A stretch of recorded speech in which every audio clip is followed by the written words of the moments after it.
मूर्तियों को बहुत सावधानी से ही बैठाना चाहिए।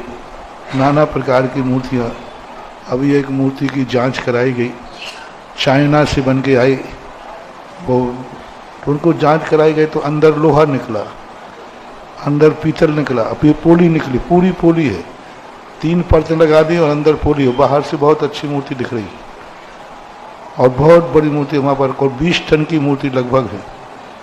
विदिशा के पास से कोई सज्जन लाए थे और उन्होंने पूरी मूर्तियाँ टेस्ट कराई जितनी ये चाइना से बन के आई। ये मूर्तियाँ अंदर बिल्कुल खोखली हैं, दूसरी निकृष्ट धातु भरी पड़ी है, और वो जैन मूर्ति है ही नहीं, वो तो बौद्ध मूर्ति है। और बौद्ध मूर्तियाँ ऐसी बनती हैं कि नीचे पोली होती हैं, ऊपर से खोल चढ़ा दी जाती है। बौद्ध मूर्ति सभी ऐसे ही बनती हैं। 400-400 फीट की मूर्ति कैसे बनेगी? 400 फीट बस वो चद्दर ठोकते जाते हैं और बनाते जाते हैं। तो जितनी ये चाइना की मूर्तियाँ आई हैं या आती हैं, ये सब शुभ नहीं हैं, अशुभ हैं और आगम सम्मत नहीं हैं। अब अपन लोग, पहले ज्ञान नहीं होता है तो लोग, शिल्पी लोग अपन को ठग लेते हैं, तो अब गलतियां तो हो ही जाती हैं। अपन नवज्ञानी तो है नहीं, अब वो अब पता चल रहा है, पहले पता नहीं था। और कई लोग बनवाने वाले हैं, ब्रह्मचारी हैं, प्रतिष्ठाचारी आदि हैं, इन लोगों को इतना ध्यान रखते नहीं हैं।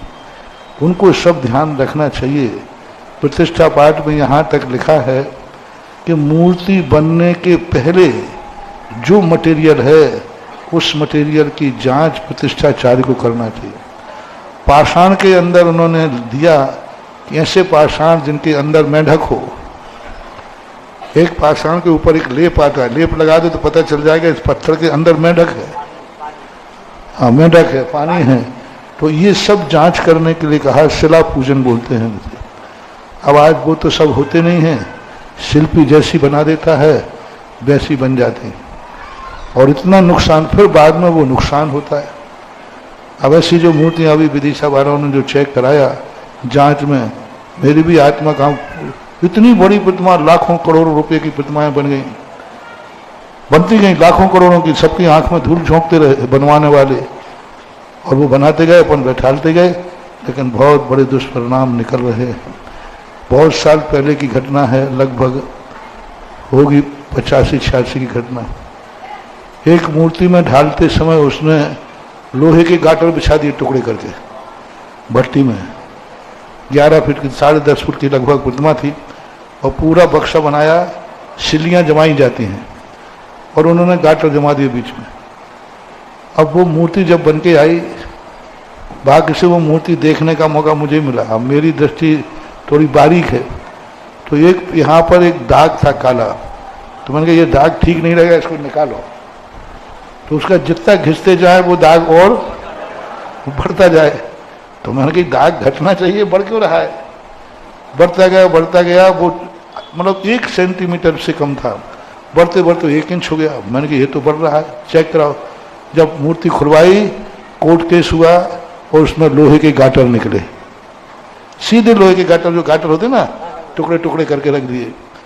बहुत बड़ा केस चला था उसमें। फिर उसके लिए केस हुआ, उस दुकान मूर्ति वाले को पुनः मूर्ति बना करके देना पड़ी। कोर्ट से यही निर्णय अंत में हुआ। उसको सजा मिलने वाली थी, लेकिन अपन लोगों को दया आ गई, भाई तू तो मेरी मूर्ति बना के दे दे, बस कुछ नहीं। तो ऐसी बदमाशियां इन पीतल की, तांबे की मूर्तियों में होती हैं। तो मूर्तियों में बहुत सावधान। ये करीबन 30-40 साल पुरानी घटना है। और फिर बाद में मूर्ति ढली, पूज्य आचार्य महाराज के सामने की घटना है। आचार्य महाराज ने भी उसको देखा था और पुनः ढली थी। तो अब ऐसी मूर्तियां सारे भारत में आ रही हैं। बहुत सावधान रहो महानुभाव, कहीं ऐसा ना हो कि आप करें अच्छा काम और हो जाए आपके लिए, फिर आप भगवान को बदनाम करोगे। हमने जब से भगवान बैठा ले तब से हमारे पर सदोष भगवान है, आगम क्या करे? तो ये बहुत अच्छा नहीं है। मूर्तियाँ जांच की गई, वो विदिशा वालों की जांच फोटो रखी मेरे पास, बिल्कुल सीधी पूरी फोटो पूरी है, और अंदर कौन सा काला मटेरियल भर दिया और बाहर से शाइनिंग चमक रही है। बाद में सब बिगड़ जाते हैं, ये होता। ऐसी मूर्तियाँ नहीं बैठाना है, और जहाँ बैठी हों उनको पुनः विसर्जित करके पुनः प्रतिष्ठा हो सकती है, उनका विसर्जन हो सकता है। नए सिरे से ढाली जा सकती हैं। कोई बात नहीं, सदोष हो जाता है, संसार है, 80 नकली माल तो अब है, संसार को तो अपन रोक नहीं सकते, हो जाते हैं, अपनी भी चूक हो जाती है।